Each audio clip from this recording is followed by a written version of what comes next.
ஓம் சாய்ராம். உலகமெங்கும் பறந்து விரைந்திருக்கும் சாய் அன்பர்களுக்கு வணக்கம். சத்குருவாணி என்ற தலைப்பில்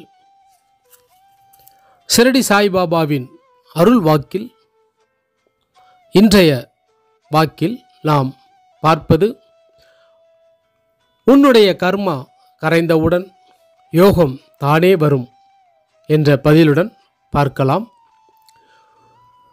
ஒவ்வொரு வினாடியும் நான் பாபாவை ஆராதிக்கின்றேன். பாபாவின் மேல் எனக்கு ஏராளமாக விசுவாசம் உள்ளது. பாபாவின் பூஜைகள் தினந்தோறும் செய்கின்றேன்.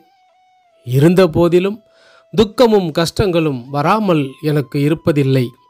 என் கர்மாவை நானே அனுபவிக்கும் போது பாபாவை ஆராதிப்பதால் என்ன பலன் இருக்கின்றது என்ற கேள்வி அடிக்கடி உங்களுக்குள் தோன்றுகிறதல்லவா?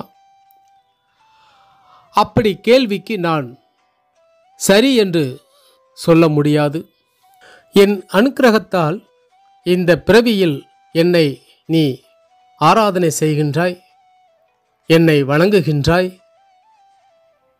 அப்படி என்னை நீ வணங்கி கொண்டிருக்கும் பொழுது அவகாசம் உனக்கு கிடைத்ததே ஒரு பெரிய யோகம்.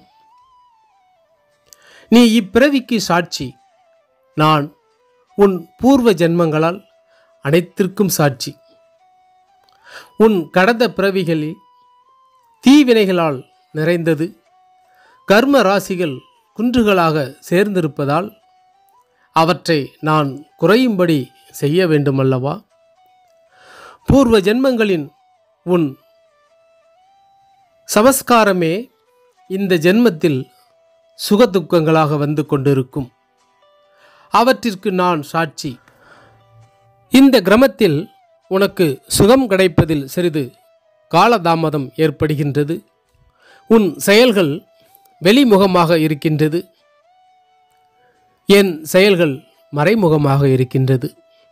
அதை தெரிந்து கொள்ள முடியாமல் நீ என்னை நிந்திப்பதால் நான் என்ன செய்ய முடியும்? கர்ம வினைகள் கரைந்தவுடன் யோகம் உனக்கு தானே கைகூடும்.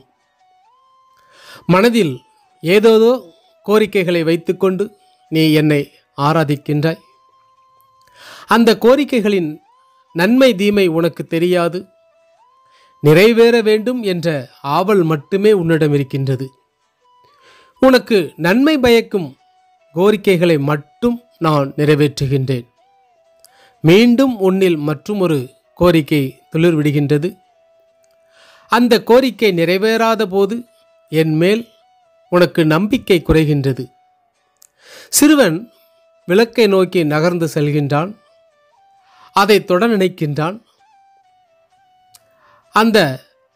ஆனால் அந்த தாய் விஷயத்தை கவனித்து விளக்கை கொஞ்சம் தூரமாக வைக்கின்றாள்.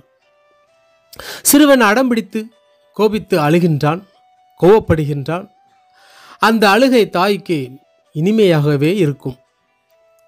உனக்கு நிறைவேறாத கோரிக்கைகளின் விஷயத்தில் கூட நான் அந்த தாய் போன்றவனே. தாய் குழந்தையை அரவணைத்து பால் அமுதை தருகின்றாள். அவ்விதமாகவே நான் உன்னை நேசிக்கின்றேன்.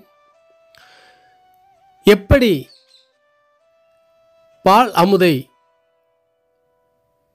குழந்தையின் தொண்டையில் மிகவும் இரகசியமாக சத்தம் இல்லாமல் சேருகிறதோ, உன்னிடம் என் அன்பு கூட அப்படியே இருக்கும். எனக்கு கேட்கும்படி நீ சத்தமாக நீ என்னை அழைக்கின்றாய். நான் தெரியாமல் மிக இரகசியமாக உன்னிடம் வருகின்றேன். ஒரு கணத்தில் உன் மனம் சபலமடைந்தால் நான் என்ன செய்ய முடியும்? குழந்தை மடி மீது இருந்தால் அல்லவா தாய் பாலூட்ட முடியும். குழந்தை மடி மீது இருந்தால் அல்லவா தாய் பாலூட்ட முடியும். எனவே மிகவும் பொறுமை உனக்கு தேவை. என்னிடம் நீ இருக்கும் பொழுது நீ அனாவசியமாக ஆத்திரப்பட வேண்டாம். என் வார்த்தைகளின் மீது நம்பிக்கை வை. நன்மை நடக்கும். சாயை பணிக, சாந்தி நிலவட்டும்.